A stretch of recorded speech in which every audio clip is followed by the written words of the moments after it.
thank you, everyone, for coming out tonight, joining us on this special day. It's special for a couple reasons. We're honoring Martin Luther King today, so we thought it was appropriate to sort of talk about how we can come out and pass laws to get us to more closer to his dream.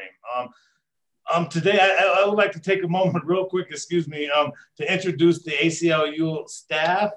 My name is Baron Jones. I'm a policy strategist here at the ACLU of New Mexico with a focus on criminal legal system work. And then I'll pass it off to Nia.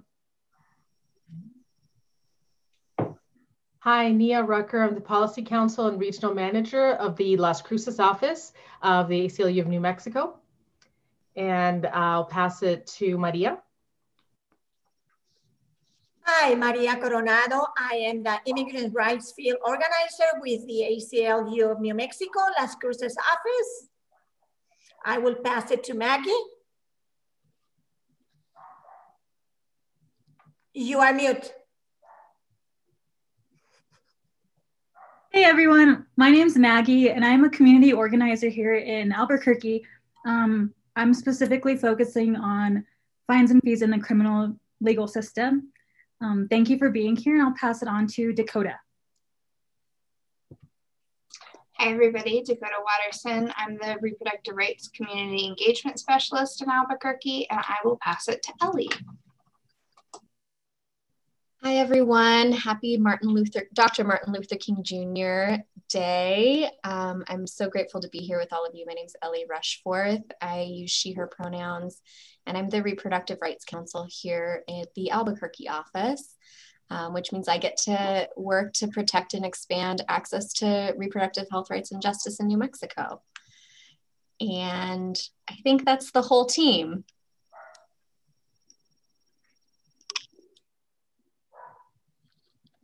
Go ahead. And so now, Maria Coronado will sort of talk a little bit about why we're here tonight. Thank you, Baron. First of all, we are pleased that you are joining us today. We want to welcome you, and hopefully it will be a learning experience for everyone. Today, we are going to be talking about how, what we can do to improve our community, and that our voices can be heard. The only way is to empower ourselves to improve our communities and our lives. And we are going to be talking about that to educate ACLU New Mexico activists on this session 2021 in regards to end mass incarceration, police accountability, immigrant rights, and reproductive health and justice. Because New Mexico is viewed as a progressive, Bostonian, and more conservative states since Congress has been gridlocked. So that's why we are here, and we are going to be talking how we can improve our communities and our lives. Here we are going to be also how you can get involved with your community, neighbors, family, and to be part on this effort to change some laws and implement some new ones. Remember that you are part of ACLU of New Mexico, and we cannot do it without your help. Thank you.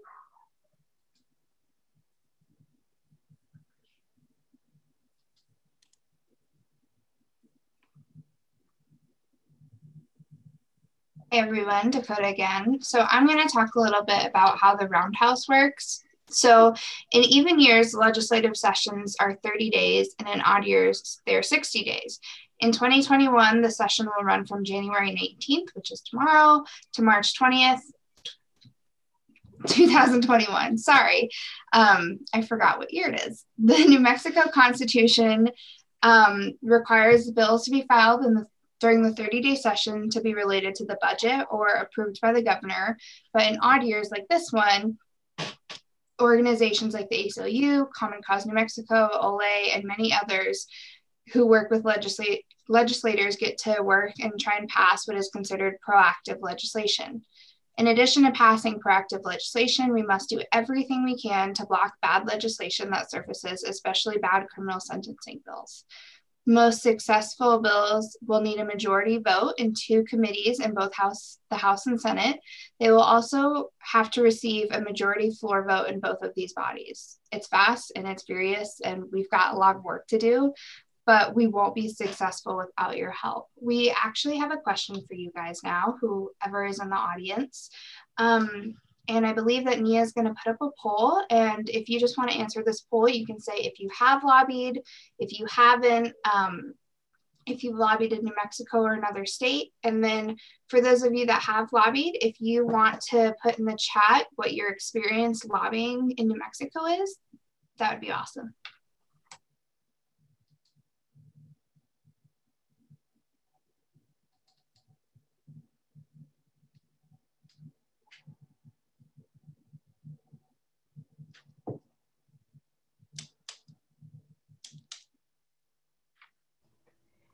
And it looks like we've got a majority of you who've answered already. Thank you so much for your participation. I've never had this many people actually participate. So I'm going to end the poll now.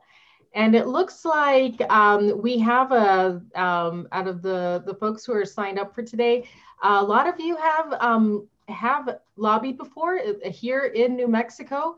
About 47% of the respondents, and a good 17% of you in another state. So that's really fantastic. And we have some first timers. And so that's great too, to know that you're interested in learning about this really important part of our civic process, and how we can get some great legislation passed in this next session. And it looks like we have some comments here. Let's see, we have somebody who's lobbied with us before, and very familiar to us. Hi, Emily. And we have some other folks who've testified in committee hearings. That is terrific. Lobbied here in New Mexico and Arkansas, in higher ed. Moms Demand Action. For SB 5 as a youth lobbyist last year. Terrific. Let's see, another Smart Justice, abortion rights lobbying. Terrific, thank you. Through Somos, yeah, it's a great partner organizations with us, so thank you so much. And veterans and brain injury groups, yeah, that's really important. And let's see, abortion rights, end of life options, and other healthcare options, that's going to be one. And let's see, it's like in some of your experiences. So it sounds like mostly positive experiences. It can also be difficult when actually in the roundhouse to figure out the precise state of bills of interest and where they are, where to find legislators on a given day. Well, that's going to be interesting this year, and we'll talk about that some more. So that's one of the, it's a new thing because of the pandemic, right? How we're going to be changing this year. And it looks like someone else having lobbied for New Mexico Coalition of Sexual Assault Programs, Planned Parenthood, Respect New Mexico Women, also CARE USA in New Mexico, Georgia, and national level. Fantastic. And okay, and actually, and here's as a reminder, if you'd like to make any comments, you can direct them just to us as panelists, but you can also do all panelists and attendees if you'd like to share your information, your name and other information with other folks here on the line. Sometimes you recognize somebody that you wanted to talk to and they're on the call right now. So if you'd like to share that, you can all see other answers as well. And with that, I think, let's see. Oh, we have a question. Will it be changing because of the danger to legislators? So I will let Ellie, we're going to move on to Ellie, who will be talking about what we know right now about the legislative session and what that could look like starting tomorrow. Thanks, Nia. Could you tell me, I can't see that specific question. I just want to make sure I answer it. Yes, it's in the Q&A. It's from Christine Ottaviano Shestak, who is you know what, it may only be available to me as a host, so that's why it might you might not be seeing the Q&A. So yeah, she asked, will it be changing because of the danger to legislators? So that's something that I know you'll be addressing. Thank you. So I want to spend a few minutes talking about what this session is going to look like and what we don't know and what we do know, because there's a lot of confusion, uncertainty surrounding this legislative session. And unfortunately, I think that is going to be a common theme throughout the session, right? We're in uncharted waters here. We've never had a largely virtual legislative session. And, you know, our legislators, especially compared to other states, are generally pretty accessible. And so I know a lot of you have lobbied before, and some of you with us in the past. And part of that training is always, okay, these are some of the common places where you can hang out and wait to find a legislator, whether it's outside of a committee room, outside of their office, whether we know if they get coffee at a certain time. And that's going to be different this year. And so, you know, what we don't know is how accessible legislators are going to be. And so one thing we're going to really be encouraging you is to identify your legislator's email address, their phone number, their office line, because that's probably going to be the best way to get a hold of them. We have seen some changes based on pretty serious threats to the legislature and the governor. And so that looks like those roadblocks that you're seeing around the Capitol right now, really robust law enforcement, and I believe the National Guard has been activated. And so there are internal changes that we are obviously not privy to, and external changes as well. What we do know in that respect is that lawmakers and their staff will be largely working remotely. Some of them will be in the building, but we will be able to contact them. Just, you know, so say you live outside of Santa Fe, you can't make it to the Capitol, you're going to call your legislator anyway. And so staff will have phones, they will have voicemail. I just confirmed that a couple days ago, or maybe it was yesterday. What is time? And so, you know, we don't really know what exactly this is going to look like and how accessible legislators will be. But what I'm hopeful for is that there will be opportunities to weigh in and have public comment in a way that we haven't done in the past. So, you know, if you weren't able to travel to the Roundhouse and maybe even miss the committee hearing, or the committee hearing gets rescheduled, or your bill isn't heard that day, you can still, you know, send your comment in through email or online. So what don't we know? We don't know when our bills are going to be heard. Just like normal years. We will try and get you as much advance notice for when these priority pieces of legislation will be heard. I suspect that's going to be even more challenging this year because we won't be in the building with our ears to the ground, you know, following committee staff asking for updates on when our bills will be heard. But that means that advocates and lobbyists and organizations that do this kind of work will be in very close communication with legislative staff.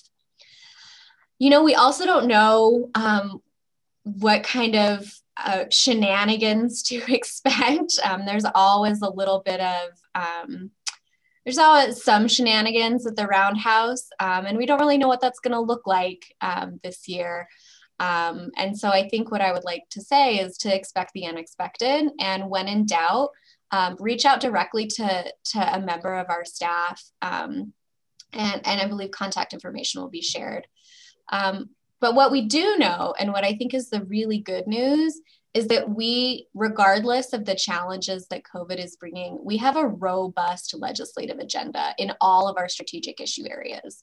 We're going to talk more about those later, but you know, the challenges and opportunities of working in a remote session, you know, I think, well, I'll just say I am very hopeful that we will pass a lot of our strategic priority issue areas, and it's not slowing us down. What we do know as well is that the public, including us paid lobbyists and activists and advocates, won't be allowed in the building. We know that public comment will be limited to Zoom or through email. The primary form of communication with your legislators will be through text, phone calls, and emails. I would not recommend texting, but that is the primary way. And let's see, you know, we know that committee and floor votes are going to be different. You know, normally the schedule is there are floor meetings or floor sessions every single day. So there are committee hearings and then floor sessions and then committee hearings and floor sessions. That schedule is going to be a little bit different. And we're not entirely sure what that looks like yet. And so, you know, I think what I really want to reiterate is, you know, there's a lot of unknowns, but this session will be very different from what it's been in the past. Access to the Roundhouse will be extremely limited, but we're hopeful that this opportunity for a virtual session will allow a lot of folks who normally, you know, couldn't take time off work, can't travel to Santa Fe, can't find childcare, can't find, you know, can't make it to Santa Fe for whatever reason, that this will be a year where you can attend committee hearings, watch floor votes, and have your voice heard in a different way. And we're here to help you do that. And so with that, I am going to pass it to Maggie to talk about our legislative agenda. Oh, actually, let me pause. Were there any questions in the chat? I was not tracking it. There was someone asked you to define shenanigans. Shenanigans. Ellie, there's also a brief question about like bill tracking. You know, we'll get into that like at the end. Yeah, we'll get into bill tracking a little bit later. So shenanigans. You know, in the past, we've seen legislators take walks on certain bills or refuse to attend committee hearings, preventing committees from having the number of people in the seats that they need to have to vote. And, you know, when you're not in the building, it's hard for the Capitol Police or the state police to go find you and make sure that you're in your seat. And so that's sort of what I mean. You know, there's always something that happens at the legislature that's a little bit wonky, but that's sort of what I was thinking of. And Ellie, is it okay if I jump in for 1 second about the shenanigans aspect? Of course. I just wanted to say that at the ACLU in the past year, really, we've worked on holding a lot of legislators accountable for some of these shenanigans that they've been trying to pull. And that is one thing that I know we've talked a little bit so far about what you can do, but that is something you can do, is hold them accountable for anything they try and pull over people's heads and pull shenanigans. Right, and that can look like promises made during campaigns, promises made in one-on-one conversations with constituents, and then not following through on their votes. And so holding people accountable for those kinds of shenanigans gets a little bit trickier when we're not in the building.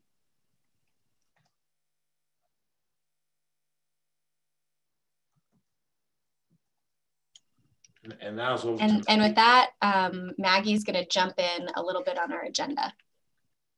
Okay, everyone. So our 4 focus areas will be over immigrant rights, because 1 in 10 residents in New Mexico, they were born in another country, and then along with that, 1 in 9 residents has U.S. born, has an immigrant parent. So these communities continually are harassed, demonized, especially by our politicians. So we're here to protect and preserve their rights in the courtrooms, in the legislature, and then reproductive and reproductive rights and justice. We all came from a woman, so we believe women have the right to decide what happens to their bodies, like reproductive health and abortion, without government involvement, period. These decisions belong with the woman and her doctor and whoever she chooses, like her family and her friends. And then last, we'll be going over our criminal justice reform, which is hoping to ending mass incarceration in the long term. In New Mexico, here at the ACLU, we understand our criminal justice system is broken, and that low-income New Mexicans, especially New Mexicans of color, Black and Brown communities, are overrepresented in the criminal justice system. So our mission is to help revision the criminal justice system that is fair and free of racial bias, and also to hold the police accountable and stop keeping our people poor through fines and fees and driver license suspensions. And with that, I will pass it to Darren. Thank you. Thank you. Hey, everyone. So I wanted to take one quick second to thank a lot of folks on the line, because when that poll, it sort of reminded me of how important you all are, right, to the work we do. I think our last huge session, 2019, it was a record year, and it was folks on the line like Emily and Carl, who came out to Santa Fe to help you know, explain why these bills are important, and we had a great year. Crime and public safety is just on everyone's minds here in New Mexico. It's hard to escape. You know, it's crime all the time. You turn on the news, you see reports of crime. It's like crime all the time. So we want to sort of work with our, and I'm like getting confused as I'm going off script a little bit here, but and to respond to that those news reports of crime, many lawmakers often resort to the knee-jerk reaction to introduce tough on crime policies, right? I think already this year there's I don't have my list in front of me, but there's some horrible bills being introduced in the criminal legal system. 3 strikes, you're out for life without parole for committing violent crimes, and that's sometimes include crimes that are only violent because they're labeled under the violent crime list, right? So we don't want to see that. There's another really horrible bill that would extend the eligibility for habitual offender enhancements, right? And those type of laws from what it is now to 10 years. So that means if a person got out of the prison or jail 12 years ago and finished all of their obligations, right, they can live an upstanding life and make one mistake that 9 year and 364 days, and they would be eligible for an enhancement, sometimes up to 8 years, right? So that's those type of laws, like really sort of, you know, balloon our prison and jail population, right, and help lead to the destruction of communities and primarily communities of color. So we want to see all that in, right?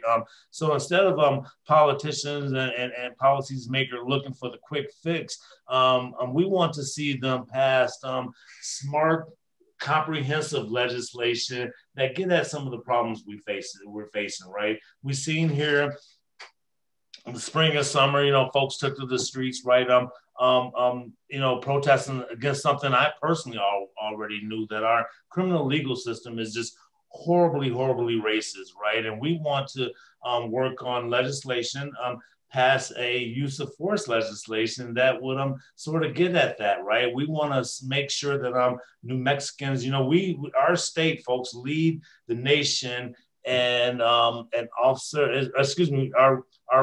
we're 3 times the national average when it comes to police shootings and killings, right? And that's especially dealing with folks who are living with mental health illnesses. So we want to have pass a bill sponsored by Senator Linda Lopez that would require de-escalation, right? It would require officers to do their due diligence to try to make sure that everyone leaves that police call healthy and are able to someday return home to their family.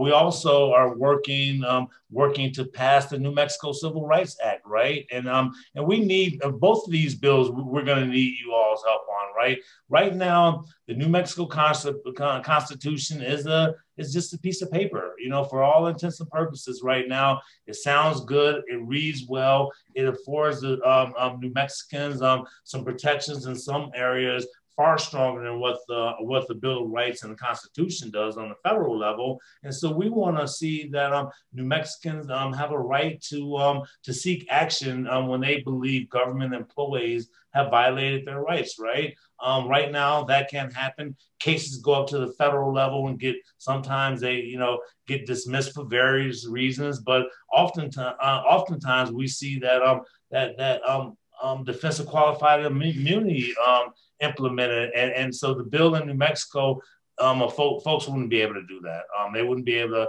to. Government employees, law enforcement officials wouldn't be able to have a defense of qualified immunity, and that's really big time, right? That's big time to restoring trust and also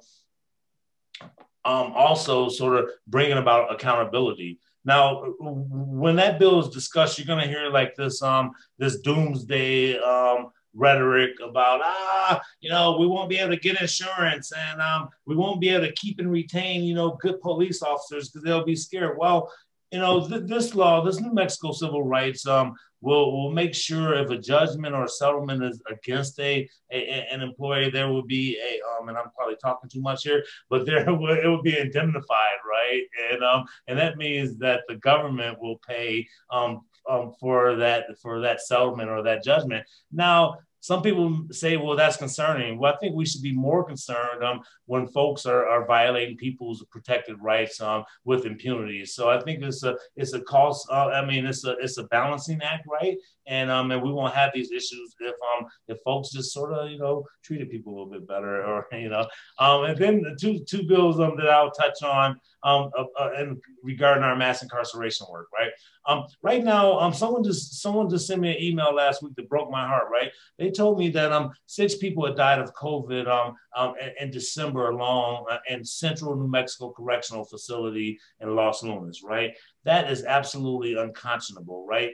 11 months into a pandemic, we still have folks in our prisons and jails dying from COVID when it's been around. So that means there's some sort of indifference going on, right? And many of these people are in jail for low-level offenses or no offense at all, like a technical probation violation for missing an appointment or giving a dirty P-test, a drug screening test, right? And so we want to make sure we get rid of those technical violations right now, reduce the number of people in our prisons and jails, and and it's about time to do it. We need to capture this wave. I'm going to be quiet and pass it to Maggie because I've talked way too long. Oh, one other bill that we're going to be watching, but you all can go to, because I didn't talk about the work we're doing with our New Mexico Safe Coalition partners, and you all can go to newmexicosafe.org and sort of look at our priorities to see the whole full list. But we also want to defelonize simple possession. Possession of a small substance, a small amount of illegal drugs, they're illegal substances, right? To medicate, self-medicate is something that people do. We don't know what's going on in their lives, but we know that that's a public health issue and not a criminal issue. So we need to sort of stop locking people up. That is a huge driver of incarceration in New Mexico. And Maggie, you want to talk briefly about the fines and fees? And excuse me, you all, for going on and on and on. Yeah, so we are also working in reform in an area that's often overlooked. So we're partnering up with the Fines and Fees Justice Center out of New York to expand here in New Mexico. And together we understand that, like I said earlier, low-income New Mexicans are overrepresented in the criminal justice system. in New Mexico, we make collecting fee income mandatory, and a fee definition is to raise revenue for jurisdictions. And there was a report by the Brennan Center that touched on New Mexico briefly and found that Bernalillo County is losing money by mandating fee collections, about 17 cents, which doesn't seem like a lot, but when we're losing money and keeping people in poverty or locking them up, it's wrong. And then also, so we're working to abolish fees altogether, and then also assess fines based on someone's ability to pay. And then last, we are working to end driver license suspensions based on failure to pay. So in New Mexico, like I know I need a car to get around. I have family in Roswell, they need a car to get around. So when we suspend the driver license for New Mexicans, it's just trapping them in this cycle. They can't go to work, they can't go to the grocery store. And if they get pulled over, they're gonna be thrown in jail because they couldn't already pay. So like I said, we are working with the Fines and Fees Justice Center and hopefully pass this upcoming legislation and look into what's happening with our budgets and why we're imposing these fees on New Mexicans. Thank you. I will pass it to Ellie and Dakota. Really fast, Maggie, there is a question in the chat if you do want to answer it. Someone is wondering, what fees are you talking about? Oh, okay, so all the fees kind of involved with the criminal justice system. And I know it's really brief, so like example, a bench warrant fee. So say a New Mexican didn't show up to court, so now because they couldn't pay or they just went to work, so now the judge, say they were imposed a ticket of maybe $200, and they didn't want to go to court because they knew they'd be thrown in jail for failure to pay. So now the judge assessed a bench warrant fee, $100 on top of the $200 they owe. So now we are sending our police to collect these fees. And then also, if they cannot pay, we throw them in jail. And kind of another issue we're looking to focus is increase pay, which was $7.25 at our federal rate to at least $20 to get people out of jail and back to work. I'm not sure if that answered your question, but I can also send you or even possibly show all the fees that are correlated with our system and how much they really do add up and keep people in a cycle of poverty, or immigration and parole fees also, and just in the criminal legal system. Yeah, I was gonna say, just to add, I mean, there are fees for everything. You know, there's like a DWI fee. There is so there's fees all through the system at every point. There's a booking fee, register fee. There's a lot of fees. And we're actually going to launch a quick little poll really fast.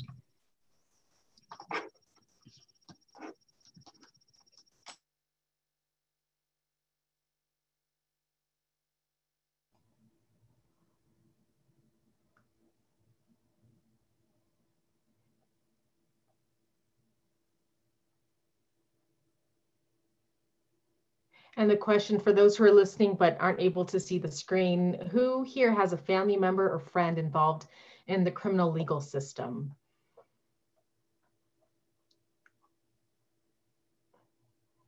And I will end polling now.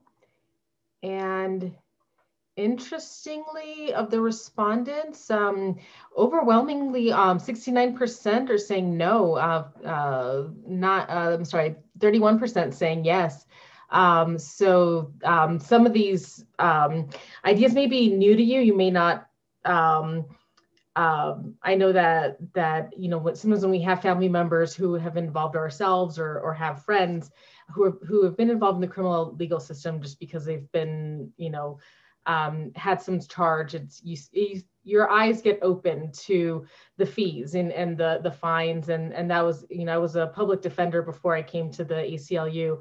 And it was appalling to me sometimes to see like the punishment on top of, prison or jail time would be these monetary fees where, people couldn't get to work because say they didn't have a driver's license, and then, they'd get a ticket for not having a driver's license, and then it would just, pile on. And it was, so it's an eye-opening experience to be involved in. Then you start seeing, how much people's lives are impacted.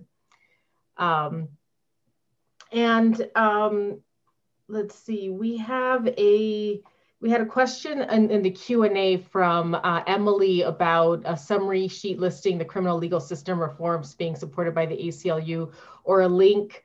Our guide, let's see, Baron, I think our guide should be live tomorrow. I put it back into the, I'll drop it back into the chat, and I'll put the New Mexico Safe link there also. And those will be available also on our website, and they're going to be constantly updated because of, the uncertainty about when things are going to be heard. It's a really great idea to keep up with. That's the most up-to-date information, will be on our website, or you're welcome to reach out to us as well. So I think we're going to move to Dakota and Ellie on Repro. Thank you. So this is where I would normally do my favorite poll, which is asking folks, to raise, just like we did, like, do you know anybody, or are you yourself involved in the criminal legal system? This is where I would ask, are you or someone you know and love capable of becoming pregnant? And this is, I'd get a big laugh and everybody would think it was hilarious. But since we're in COVID times, we can't make that joke with the crowd. And so, I'm here to talk about reproductive rights and our reproductive rights legislative agenda. But I just want to remind everybody, everybody has a reproductive health story. And, we all have our own opinions and beliefs and experiences with reproductive health. But in New Mexico, we know that anti-abortion politicians, anti-reproductive health politicians don't get in our way when we're making our private medical decisions. And we can respect other people's well-reasoned decisions about their healthcare, the decisions that they come to with their healthcare providers, with their faith, with their own faith, and with their own families. And so as part of the Respect New Mexico Coalition, we will continue this year our proactive legislation to get rid of New Mexico's pre-Roe versus Wade 1969 abortion ban. There are many reasons to be proud to be a New Mexican when it comes to reproductive health care. We have robust laws that protect and ensure access to contraception, that prohibit pregnancy discrimination, that allow folks to make personal medical decisions, reproductive healthcare decisions with their healthcare providers. But we do have this old abortion ban on our books. And, believe it or not, this old abortion ban makes nearly all abortion care a felony. It would require, if it were to go into effect, it would require every single person who's seeking abortion care, including survivors of rape and incest, to go before a panel of strangers at a hospital and beg and justify the healthcare that they need. This panel would not be their healthcare provider. They would not know the patient from any other patient. And that is just not how medical care is practiced today. And although, the law is largely unconstitutional right now, there is a significant threat at the federal level, given the makeup of the Supreme Court, that abortion rights are going to continue to be impacted and stripped away. And so that's why we are fighting to keep abortion safe and legal here in New Mexico. You know, when we talk about abortion, when we have conversations about abortion, especially with legislators, I would recommend taking a look at the How to Talk About Abortion fact sheet. You know, it's just like all of these other conversations that we're asking, that we're encouraging you to have. You know, there's a lot of misinformation out there about what repealing this whole law would do. And, you know, by using the information in the fact sheets and really getting comfortable with how you talk about reproductive health rights and justice, it'll make those conversations a little bit smoother. You know, many of you have already worked with us and have laid the groundwork for success in repealing this whole abortion ban. And we are ready this year to get it off the books. We are also, so that is top priority for us.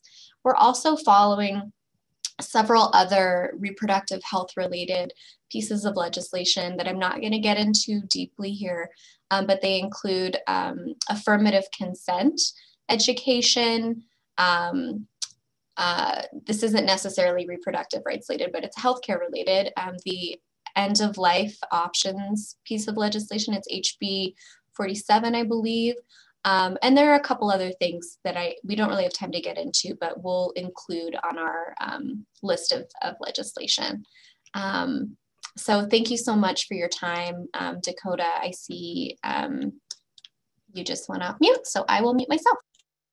I just wanted to say, just so everyone is aware, we will have a legislative page on the ACLU website, which we will make sure to share with everyone when it is live and active, that you will be able to check in about what bills we're supporting, progress, what we're currently working on, and all of our legislative information will be on that page on the website. And if I can add to that, I will make available send links around to a few folks, specific activists of our bill tracker, where we'll, you know, we'll watch every day. So every day we should be able to see where those bills are. And we'll try to put it on the website, on ACLU website also. If Rachel thinks that's okay.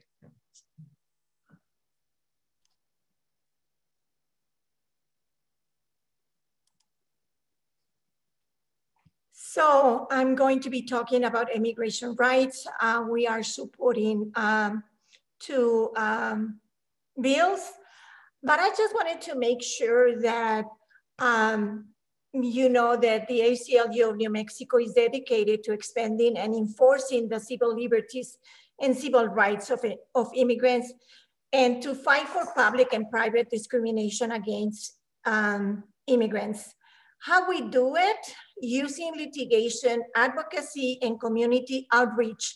ACLU has been the protector of the rights and liberties, not only for immigrants, but anyone, no matter where they are coming from or where they live.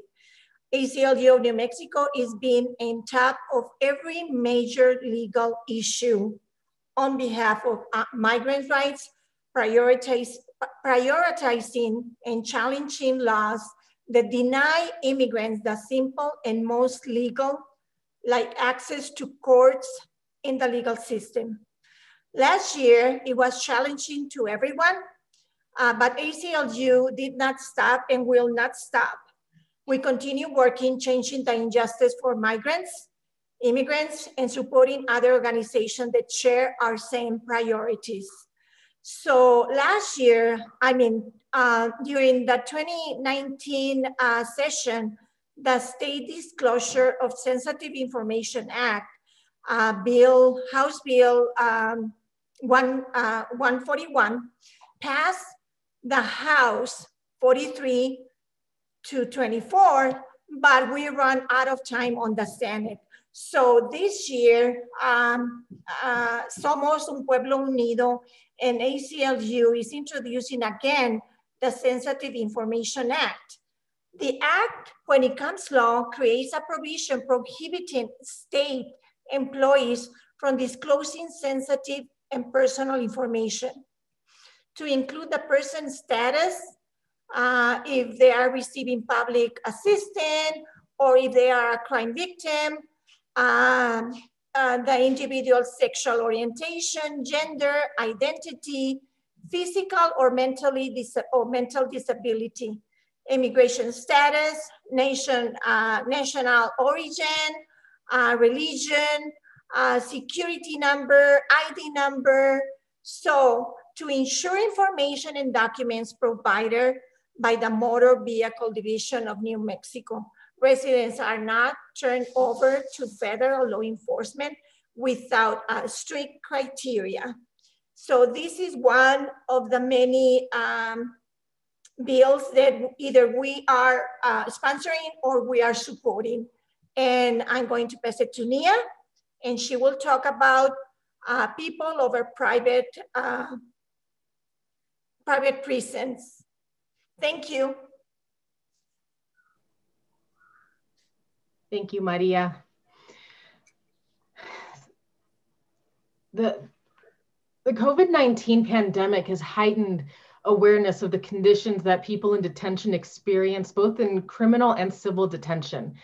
And the ACLU has sued the government on behalf of detained individuals who have experienced inhumane treatment of all types, but most recently including a lack of enforcement of basic COVID safe practices. In addition, we saw that employees of these facilities were not given adequate protections against COVID, which has run rampant through our state, particularly in counties that have high private prison populations. We've long known that private prisons overpromise economic help for rural communities and have consistently underdelivered on those promises. Private prison contractors are inherently incentivized to maximize profits while minimizing costs. These contractors' primary duty is to their shareholders rather than to New Mexicans. And the state of New Mexico relies more heavily on private prisons than any other state in the United States and ranks high on the number of people incarcerated per capita. And it's time for this to change. This year, the ACLU is working with a local coalition called People Over Private Prisons New Mexico. They have a really easy website, poppnm.org. And we're working with them on a bill to place a moratorium on private detention throughout the state of New Mexico. The Private Detention Facility Moratorium Act, HB 40, is championed by Representative Angelica Rubio. This legislation would prohibit the state from entering into new contracts or agreements for the operation of private detention facilities. It would also allow the termination of existing contracts if the inspection report by the Department of Corrections finds that a facility is out of compliance. And based on our research and based on the number of complaints that we get, it's obvious that this is going to be a problem.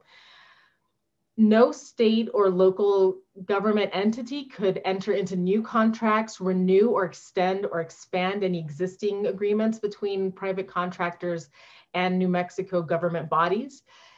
This legislation is supported by a number of immigrant rights organizations, criminal justice reform-minded organizations, New Mexico public health associations, and labor unions.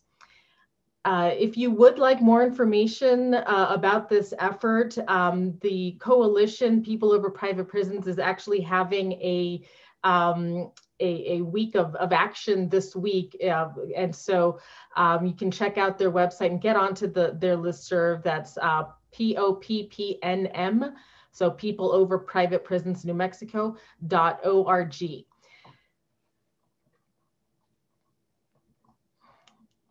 And so now we will move to, I think, Dakota and Ellie. So many of you are wondering now exactly what do we do next? You know all our priorities, you know what or many of our priorities. I don't think we've listed them all, but how are we going to get this legislation passed in this next session? And so Ellie and Dakota have some great suggestions.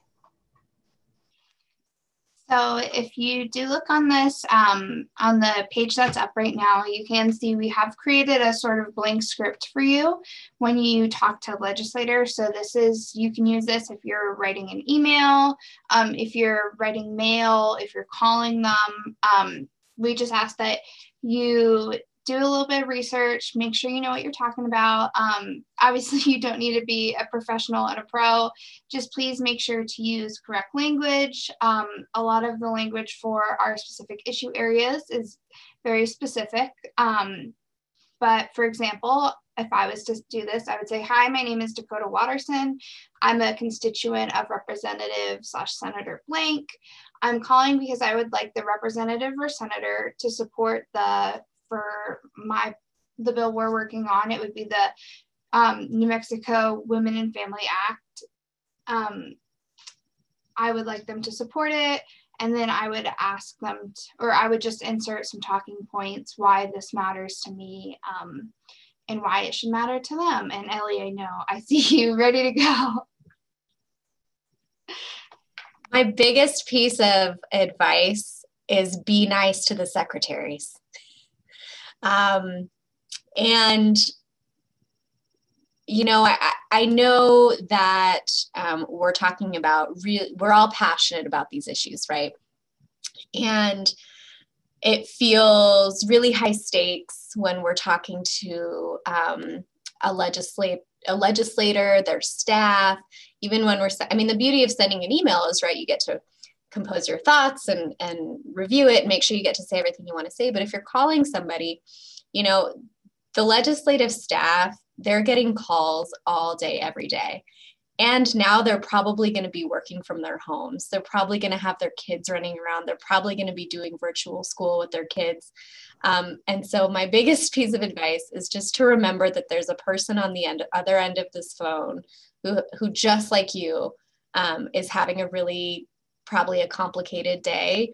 And so, and they're hearing from a lot of people, and they're hearing from a lot of angry people. And so, you know, what I would do in this call, this email, whatever, I'd say, you know, hi, my name is Ellie. I'm Representative Gail Chasey's constituent. I want to thank the representative for being such a champion on, you know, respecting personal decision-making, particularly around abortion rights. I know that she is the chair of the House Judiciary Committee, and I would just, I would ask the representative to continue her support. You know, I thank you so much for your time. I hope you have a great rest of your day. That's it. You know, that's 30 seconds, 45 seconds. And, you know, I think it's really important when, you know, a lot of us do have representatives and senators who are strong champions on our issues. And so that's, you know, we can do a little bit of research. We can understand what their stances are or not. You know, we can call and say, hi, I am a constituent, or hi, I'm a New Mexican. This is important to me because please support it. Thank you. And so there are a lot of different ways to do it. And one thing also, I think that when you do your research, try to research what your representative is doing, you know, aside from working at the roundhouse. If he's a coach, if she's a teacher, so you can change, you know, the script. It's just a message, but I say, thank you. I know that you are a coach with this league. Thank you so much for your support. I live in your district, and that's why I'm calling you. I love baseball or whatever. So they know that you are following them.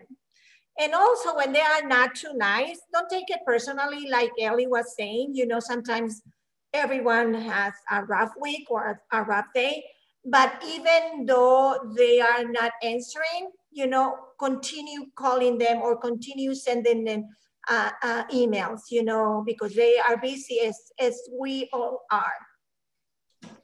And one thing I want to add to that, so we talk a lot about, especially when we talk to legislators, we talk about elevator pitches. So Ellie did mention that you're only going to have 30 to maybe a minute, if you're lucky, to talk to these legislators. So you really want to be appreciative of the time they give you, and don't like extend their time, and really make it short and snappy. We also like to talk about sharing stories. If you do have the opportunity to speak to a legislator for maybe a longer period of time, tell them your stories and why this issue is important to you, especially if you're a constituent. That's going to be one of the most impactful things you could do. And like Maria said, you know, we will show you and share links about how to find legislators, how to contact them. They do appreciate handwritten emails or handwritten letters. They appreciate emails. They appreciate calls. They are going to be getting a lot of calls this session just because of how everything is. So sometimes a handwritten letter might be more impactful than a call. Obviously, it depends on what you guys want to do. And also after the session, please don't forget to email them or calling them. We are going to let you know if our bill passed and who's supporting them. So you can call them or send a note and thanking them. So they know that you are following them. Also, if you follow them on Twitter, Facebook, Instagram, you can ask them also to support the bills that that we are talking right here. So they know that also you are following them on social media. If I would say anything about the criminal legal system bills, you know, as Maria was saying, and when she was opening up here, you know, many folks sort of see New Mexico as being a blue state. You know, we came in strong in 2016 and has remained since, right? But when it comes to criminal legal system work, that's not happening at all. That's not happening at all. And I just want to sort of, if anyone's interested in getting talking points surrounding the New Mexico Civil Rights Act and or the and any of the bills we're working on, because I think is really sort of important. And one thing I want to caution folks on when they're speaking to their elected officials about the Civil Rights Act is I would say try to stay away from that money argument. You know what I mean? I think a lot of folks you know, they say that we need reform because we pay out too many lawsuits, right? And sometimes I hear folks who are pushing back against qualified immunity, supporting qualified immunity, ending qualified immunity on the state level, using some of those same arguments. And also, I have a nice, really key list of elected educators that and this is a specific ask, right? That I would need help reaching out through at all points of the state. There's maybe about 10 elected folks who are educators. And the reason this is important because they're being fed misinformation, and that goes back to the shenanigan thing that we talked about earlier, right? I mean, we've had bills defeated, especially in 2019, we had one bill defeated because, you know, people who we would probably suspect that they wouldn't engage in that type of material. I mean, that behavior, like sworn district attorneys, like really, like just really, you know, going further than hyperbole to get their point across. So we need you all's help, and also try to find out where your elected officials stand, right?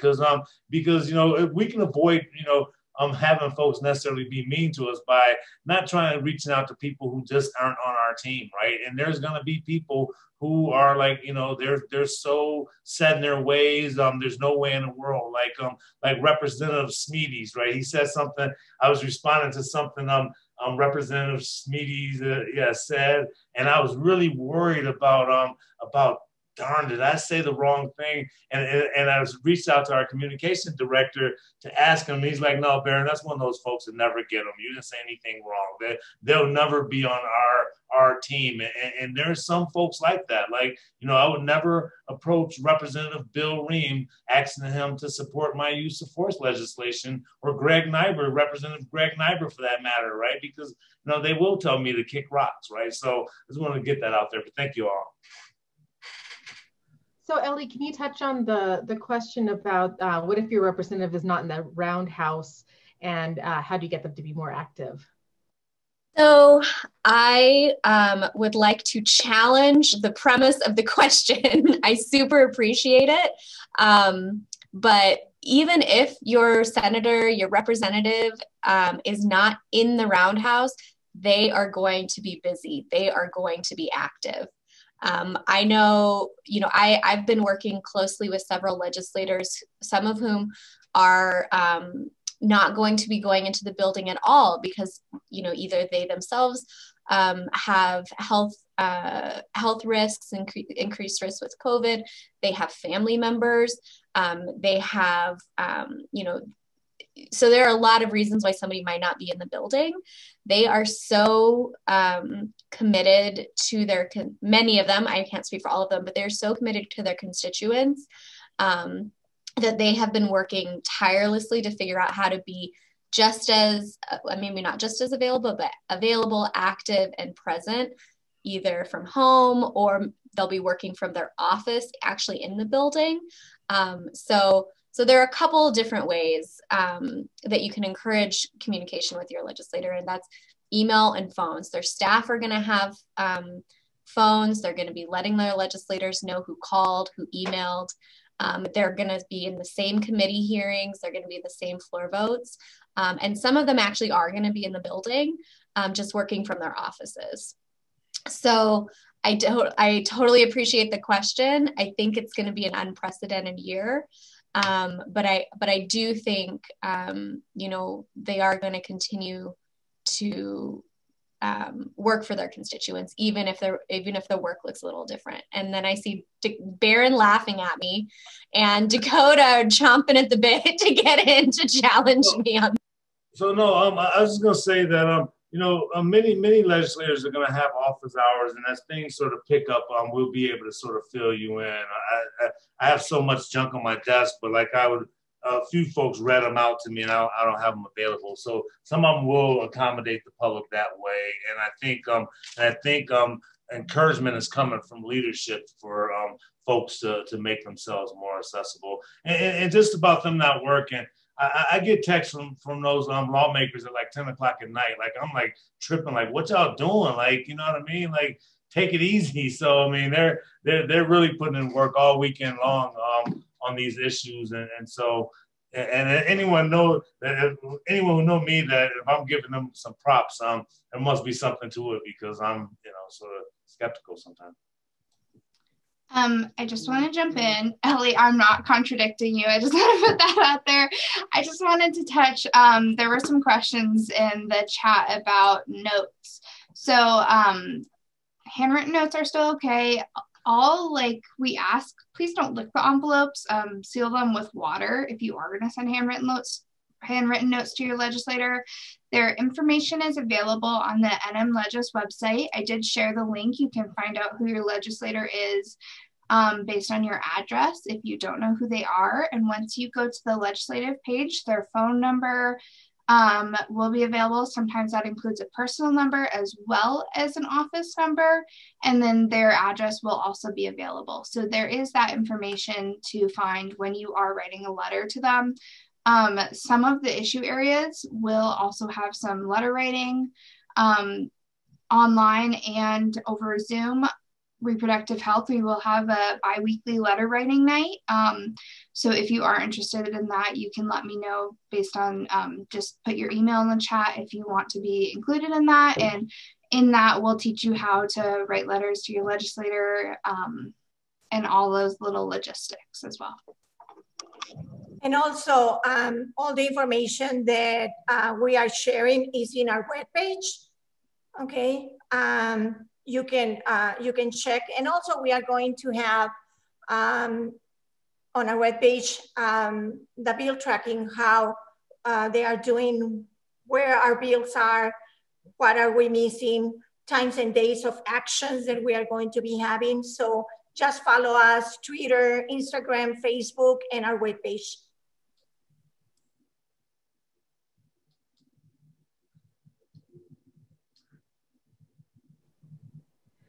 And Ellie, did you want to, you commented on the question about the participation by Zoom versus certain politicians going by being in the building. And if you'd like to address that, just so that it's read out too. Sure.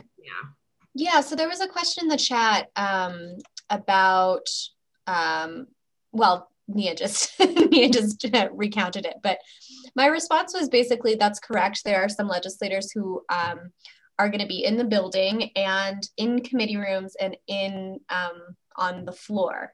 That's correct, but leadership will require every legislator who's participating anywhere to be on Zoom. So even if somebody is taking a vote on a bill in committee, they're going to be on Zoom even if they're in the building. If somebody's taking a vote on the floor, they're going to be on Zoom even if they're in the building. And so that sort of, there was a lot of concern that there was just going to be this visual, right? This really powerful visual of folks refusing to participate in the process that, is the safest. And so I think they've come up with some really strong protections and requirements to ensure that. Leadership is also going to be strictly enforcing mask wearing. And it's a new experience for all of these folks. And so I'm really, really hopeful. And I have heard positive feedback from folks, from legislators who participated in the special sessions last year, that overall people were following social distancing guidelines and mask guidelines. So that does give me a little bit of hope. And also they have a question in regards to what I was sharing. How timely will your information be? Will you be posting up-to-date times and Zoom links for committee hearings? We will try to do it daily or as soon as we have the information. And also we are going to be posting updates that we already know. For example, if we already know the time and date that they are going to be the hearings, we are going to be doing that too. Hopefully I answer your question, Eduardo. Thank you.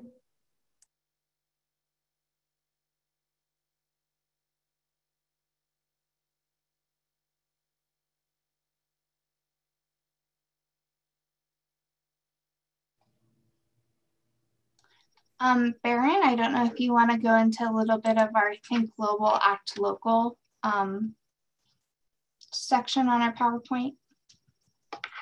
You take the lead. I totally got confused. Excuse me. I just totally got to turn around.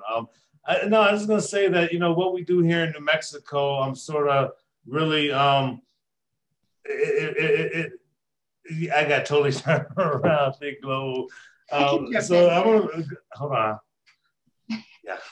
Wow. I'm sorry. I wasn't tracking that. Would you go ahead, Dakota, for a moment, and I'll jump in. Excuse me. Yeah, and that's no problem. So as we all know, the 2016 national election was a disaster for civil liberties in our country. And for the past 4 years, we've watched as the occupant in the White House champions racist values and promotes barbaric politics that target our most vulnerable friends, family, and neighbors. And when we thought things couldn't get worse, we lost a champion in civil rights with the death of the U.S. Supreme Court Justice Ruth Bader Ginsburg. And for us here in New Mexico, we have the potential to pass some really important civil rights and liberties legislation. Despite our state being all blue, we have a governor who to date isn't particularly good on immigrant and criminal rights system. However, with your help, we can change that and we can provide a positive example for the rest of the nation. We can help illustrate some of the core values in the Bill of Rights that are vital to New Mexico residents. And that's really what we would like your help on, is just to tell our legislators and our elected officials how important these issues are to you and to help pass them, because quite frankly, sometimes they don't want to hear from us. They don't want to hear from the ACLU policy team over and over again. Your voices are the ones that really matter. Yes, and thank you so much for bailing me out, Dakota. So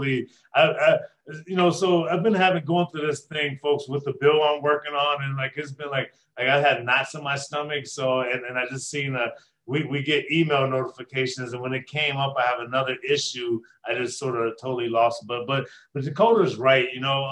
Our elected folks do not want to see, and we're fortunate. Everyone on this call at the ACLU is super fortunate because we actually get a chance to earn a living fighting the man, right? Fighting power, right? I mean, like, I can't tell you how lucky. Like, I thought my last job where I wrote for a living was badass. This is even major, and excuse my language, because we really get to work with folks and fight the power but like our success, because we've had a couple we had a couple really successful legislative sessions.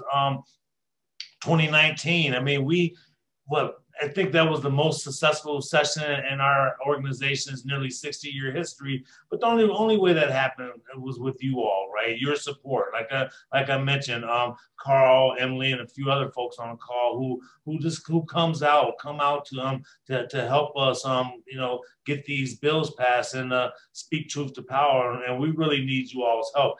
This year is going to be, really weird.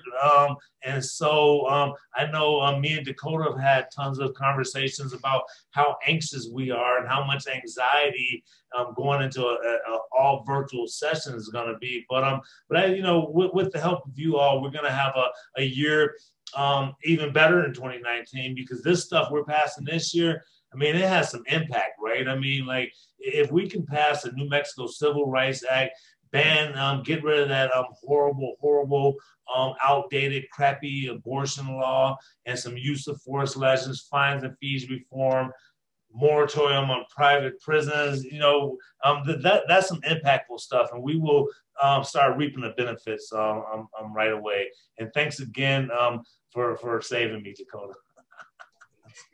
I think that we want to, for New Mexico to be the leading force for other states to do the same. We need to, but again, we cannot do it without your help, okay? We are here, we are behind, but we need your help.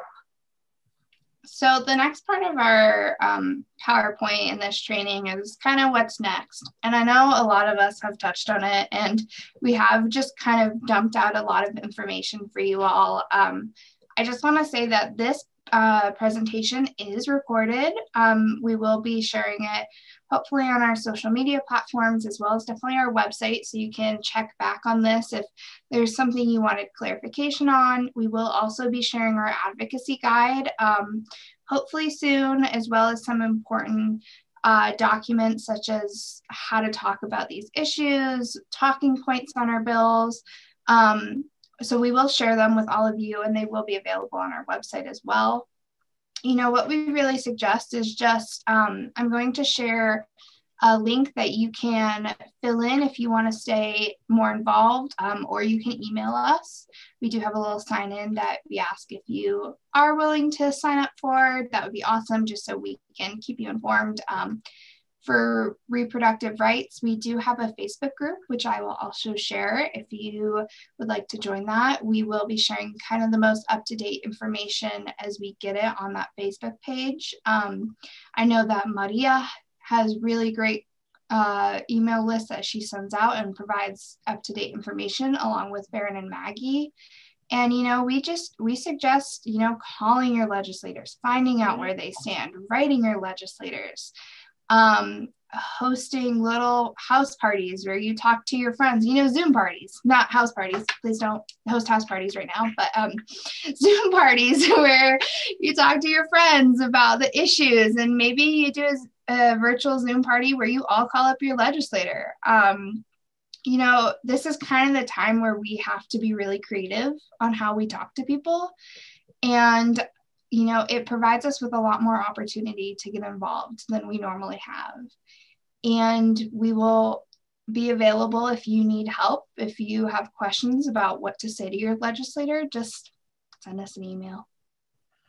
Yes, and I was going to say, I'm going to we'll send out a link to a whole what we call a toolkit that has a lot of sort of tactics and things you can do with your legislators that we didn't go over tonight.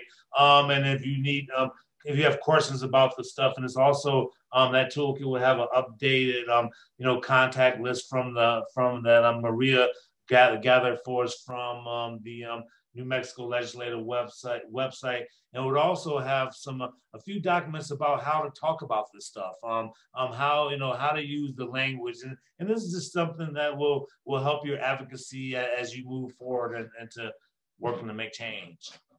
And I also want to say we will be having events as session goes on. I know that on the reproductive front, we are going to have like a lobby day and a rally day, and we have like phone banks happening every week and letter writing happening all the time. So kind of the best way to find out about those is to join our email list. And I know that our fines and fees has some stuff going on in our immigration. So yes, all virtual. Everything is virtual here, not doing any in-person events. We very much prioritize safety. So the best way to find out about stuff going on is just to sign into that link I shared, just our general advocacy sign in. And the last thing for me is that you can save the chat. There's a lot of good information in that chat. If you just go to the chat with the 3 dots and hit save, it should go to a folder in your documents. And that would be sort of instrumental in sort of getting some of this good information, some of these excellent questions that were brought up tonight, because it helps us think about it. And there's, like I said, a whole host of information. And with that, I think we're coming to a close. Just want to say thank you so much, everybody, for being here and spending your Monday evening with us. Baron? Yes, because Adelaide Hume had a question. Would you explain what it means to sponsor a bill? Someone, and sorry about that, and someone mentioned that term earlier. So what it means to sponsor a bill is that anyone can get a piece of legislation passed, right? And example of this was 2019, a community organizer, Celinda Guerrero, wanted voters, people who live with convictions, not to have their voting rights taken away, right? So she reached out to her elected official and said, hey, who happened to be Representative Gail Chasey, right? That we would like a bill to end voter disenfranchisement. That's just, it throws my brain for a loop. And so what it means to sponsor a bill is you find someone to carry the bill. First of all, you create that value with them, right? And they think it's important enough to carry that bill. So the sponsor would stand at the table and talk about why New Mexico need to end voter disenfranchisement for folks living with convictions. And they would sort of shepherd it and sort of talk to their colleagues and both houses to sort of gain support. So it's just that a person is just like what a traditional definition of sponsor would be, right? It's just someone who's going to shepherd it through, lobby it with their colleagues. I'm not sure if that's the proper term when they have those discussions and really fight for it. So yeah. But that's the big thing to know. Anyone can pass a bill. You can think of one of the students that we worked with a couple of years ago. I think she's trying to get a bill floated, find a sponsor for a bill. So you can see something in your community and want to change and reach out to your elected official and say, hey, this needs to be law, and tell them why. And then you create pressure and make them do something that they don't want to do sometimes and carry that bill because you need it as their constituent. And I just share on that chat the link to people over private prisons and also Somos un Pueblo Unido, so you can learn more about the bills that we discussed tonight. Thank you so much for joining us, and hopefully we'll see you again. Yeah, and just to really quick, sorry, I know we're all trying to get off the call. I will share any links that have been shared with everyone who attended. And like we've said, if you have any questions, please email And someone asked about the chat again. It should be the 3 dots. And if you can't chat, I would like to know that, but it should be 3 dots on the bottom of the chat screen. And you should be able to click on that. Oh, and Nia just typed that in. So excuse me, Nia, sorry about that. No, it's worth repeating. So yeah, and if you are looking for any of that information, again, it's probably just as easy just to reach out to us, and we're happy to share whatever information you were interested in by email. It might be easier than trying to do it right now.